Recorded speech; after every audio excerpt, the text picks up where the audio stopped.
Seorang polisi bernama Jack sedang menyelidiki kasus hilangnya seorang dokter psikiater secara misterius di sebuah rumah sakit jiwa terpencil di sebuah pulau. Polisi tersebut pergi menuju ke sana bersama asistennya Sean. Sesampainya di sana, Jack merasa banyak kejanggalan dari orang-orang yang bekerja di RSJ tersebut, seperti menyembunyikan sesuatu dan hal lainnya, mulai dari kepala sipir, penjaga, sampai dokter-dokter di sana. Peraturan yang ketat serta wewenang yang terbatas membuat mereka agak kesulitan untuk menginvestigasi TKP. Hal ini membuat penyelidikannya berlarut hingga beberapa hari di RSJ tersebut. Selama mereka di sana, mereka terus mengumpulkan bukti sedikit demi sedikit terkait hilangnya dokter itu. Kurangnya kooperatif dari pihak rumah sakit dan bentrokan serta teriakan-teriakan dari pasien lainnya membuat Jack penat, dan hal itu yang membuat ia selalu diberikan obat oleh pihak RS beberapa kali agar bisa mengobati migrainnya. Ditambah, hal yang membuatnya geram adalah tak satupun orang di sana yang mau berbicara mengenai Dr. Jin. Dr. Michael, ketua ikatan dokter di RSJ tersebut, mengatakan bahwa Dr. Jin tidak hilang. Dia hanya sedang liburan. Bukti Dr. Jin sedang berlibur hanya disertakan lewat omongan para penjaga yang terlihat kaku dan secarik kertas tiket yang sudah pudar karena basah. Saat suasana makin tegang karena perdebatan antara Jack dan Dr. Michael, kepala sipir yang mendengar perdebatan tersebut mengusir halus Jack karena alasan tak ada kasus orang hilang di RSJ itu, dan menyuruhnya untuk kembali datang jika ada surat perintah pemeriksaan. Namun, Jack bersikeras untuk diberikan izin penyelidikan hingga akhirnya terjadi perkelahian antara kepala sipir dan Jack. Sean yang ada di sana ikut melerainya serta berjanji akan segera pergi dari RSJ itu dan kasus sementara ditutup. Jack tidak menemukan bukti akurat Dr. Jin sedang pergi berlibur karena tak ada satupun orang yang memberikan kontak Dr. Jin maupun tempat berlibur yang ditujunya dengan alasan privasi. Ia masih penasaran dan merasakan keanehan dengan orang-orang di sekitar RS tersebut. Maka Jack mempunyai ide untuk melakukan investigasi secara diam-diam. Cuaca badai pada hari itu memberikan ide untuk Jack agar meminta izin sehari lagi untuk bermalam di RSJ tersebut, karena tidak akan ada kapal feri yang datang menjemputnya. Penyelidikan kembali dimulai dengan Jack memakai baju pasien agar gerak-geriknya tidak mencolok. Jack percaya ada sesuatu yang tidak normal terjadi di rumah sakit ini, seperti penjualan organ, atau bisa saja Dr. Jin menjadi salah satu percobaan pembedahan otak atau eksperimen obat lainnya. Jack mulai berkeliling bersama Sean untuk mencari petunjuk, dan dia menemukan satu tempat yang mereka berdua belum sempat selidiki pada hari kemarin. Tempat itu dilengkapi penjagaan yang lebih ketat daripada tempat lainnya. Dan kepala sipir selalu berada di sana dengan Dr. Michael. Sean berkata itu adalah tempat seorang pasien yang sangat berbahaya, bernama Chuck. Imajinasinya sangat tinggi, sering berbicara sendiri atau bahkan mempunyai teman khayalan, bersifat pemberontak. Orang yang berada di dekatnya akan dibuat bingung oleh setiap perkataannya. Sebab itu, dia dijauhkan dari pasien lain karena dianggap membahayakan dan bisa mempengaruhi pasien pasif berperilaku buruk sesuai kehendaknya. Jack menyanggah Sean dengan berkata bahwa itu mungkin hanya rekayasa yang dibuat oleh pihak RSJ. Dan ia menduga sepertinya itu mungkin adalah ruangan untuk pembedahan organ tubuh yang dirahasiakan. Lalu Jack diam dan mulai berpikir.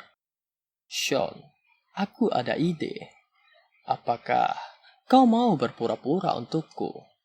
Pura-pura untuk apa, Pak? Kita akan membuktikan kebusukan RSJ ini dengan memancing mereka berbicara. Aku akan masuk ke dalam sana dan mencari tahu apa yang sebenarnya terjadi. Datang setelah aku dan berpura-puralah menjadi Dr. Jin yang telah ditemukan. Mainkan game mereka.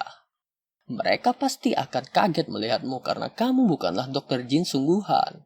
Mereka pasti akan menjelaskan di mana Dr. Jin sebenarnya. Baiklah, pada saat itu, Jack mulai memasuki tempat itu terlebih dahulu dan memukul para penjaga satu persatu secara diam-diam dan berhasil masuk ke ruangan tersebut dan mendapati kepala sipir dan Dr. Michael di dalamnya. Jujurlah, apa yang sebenarnya kalian lakukan di RSJ ini? Ada konspirasi apa di sini? Kepala sipir berkata, Chuck, tenanglah, kami di sini untuk memulihkanmu. Dari mana kamu? Kita ke sini mendapati laporan kau hilang selama 2 hari. Wah, permainan cerdik macam apa lagi ini? Dr. Michael berkata, Chuck, minum obatmu dulu agar tenang. Omong kosong. Akhirnya aku tahu. Kalian selalu memberikan obat untuk para pendatang agar dia gila, kan? Lalu kalian membuat eksperimen dengan tubuh-tubuh orang itu termasuk yang terjadi dengan Dr. Jean. Dia hilang karena kalian telah bereksperimen dengan tubuhnya. Benar kan? Saat kemarin aku meminum obat dari kalian, aku bisa merasakan efeknya. Namun aku belum terlambat. 3 kali meminum obat itu tidak akan membuatku gila seperti yang kalian inginkan. Kepala sipir berkata, Chuck, kami di sini bertugas untuk membuat pasien sembuh, bukan untuk membuat manusia menjadi gila dengan obat. Lagi pula, tidak ada bukti di sini untuk melakukan eksperimen seperti yang kau bilang. Namaku Jack, bukan Chuck.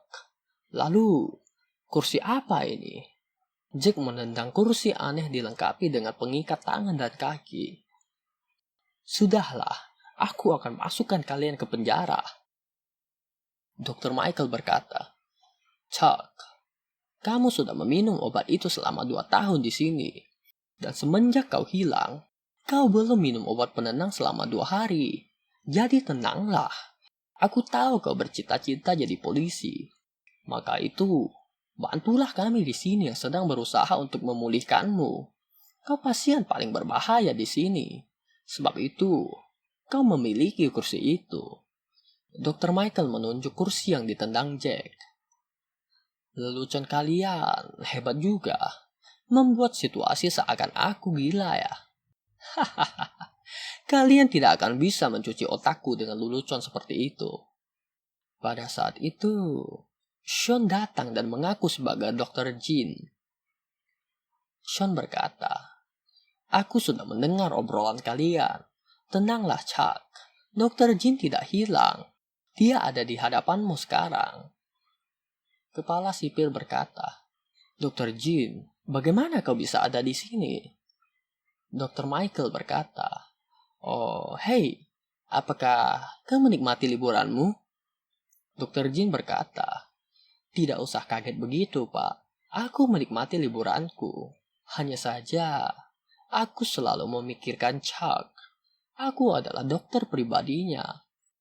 Aku berdedikasi untuknya. Bagaimana mungkin aku bisa tenang meninggalkannya lama-lama? Apa maksudmu, Sean? Dr. Jean berkata, hai Chuck, apa kabar dirimu? Tenanglah dulu, aku Jean. Mulailah untuk tidak mengulang nama Sean. Aku bukan teman khayalanmu, oke? Mari duduk dan minumlah obatmu. Habis ini, kita akan pergi keliling ya. Apa maksudmu, Sean? Ini sudah terlalu jauh. Aku sudah mendapatkan bukti dari omongan mereka. Dia ingin meracuni orang-orang yang datang ke sini untuk menjadi gila. Termasuk aku. Mereka menuduhku sebagai pasien yang sudah lama di sini. Sungguh lucu bukan? Jangan bilang kau adalah bagian dari mereka. Dr. Jean berkata, cukup dulu imajinasimu, Chuck. Makan dan minum obatlah. Lihatlah baju yang kau kenakan. Itu menandakan omongan mereka adalah benar. Lagi pula, kau adalah pasien pribadiku selama 2 tahun ini. Dr. Michael berkata, aku kira belakangan ini dia bersikap normal karena telah mulai pulih, Jin. Hal ini sudah terjadi berulang kali. Maafkan aku tidak bisa merawatnya selama kau tak ada. Apa ini, Sean? Sudah cukup. Saatnya membawa mereka ke penjara. Dan kalian katakan padaku di mana Dr. Jin yang sebenarnya. Jack mulai menyerang mereka karena situasi semakin membuatnya geram serta membingungkan. Di saat itu juga, kepala sipir mengeluarkan pistol yang ada di sakunya dan menodongkannya ke Jack. Dr. Jin seketika melerai mereka dan menenangkan Jack dengan senyuman serta kedipan dari matanya. Jack pun menyadarinya dan membalas senyuman itu. Oke, baiklah. Namaku adalah Chuck dan aku adalah pasien di sini selama 2 tahun. Dan Dr. Jin adalah dokter pribadi yang merawatku selama ini. Maafkan aku, Pak Sipir. Aku hanya mencoba memulihkan ingatanku. Aku sudah ingat semuanya. Kepala sipir berkata, apakah kau yakin dengan perkataanmu? Ya, memang kau sudah lama di sini. Dan kau selalu saja berulang seperti ini. Sambil mengacungkan pistol ke arah Jack. Ya, aku hanya butuh waktu untuk benar-benar pulih. Izinkan aku untuk tidur. Dr. Jin berkata, biarkan dia tidur. Kali ini, ingatan dan pengakuannya berbeda dari biasanya. Aku akan mengawasinya. Kali ini, aku yakinkan dia mulai pulih dengan baik. Besok, jika ingatannya masih normal, kita bisa segerakan dia pulang ke kota untuk proses rehabilitasi. Bisik Dr. Jin kepada Dr. Michael. Keesokan harinya, Jack bangun dari tidurnya dan mulai keluar ruangan untuk sekedar merokok. Saat itu, datang Sean di sampingnya. Sean berkata, bagaimana tidurmu? Cukup nyenyak. Sean berkata, baguslah. Sean, trikmu bagus. Lalu, apa rencana kita selanjutnya? Kabur dari sini, bukan? Mendengar itu, Sean menoleh dan dari kejauhan melihat kepala sipir dan Dr. Michael sedang melihat, seakan memantau ke arah percakapan antara Jack dan Sean. Lalu, Sean menggelengkan kepalanya kepada mereka.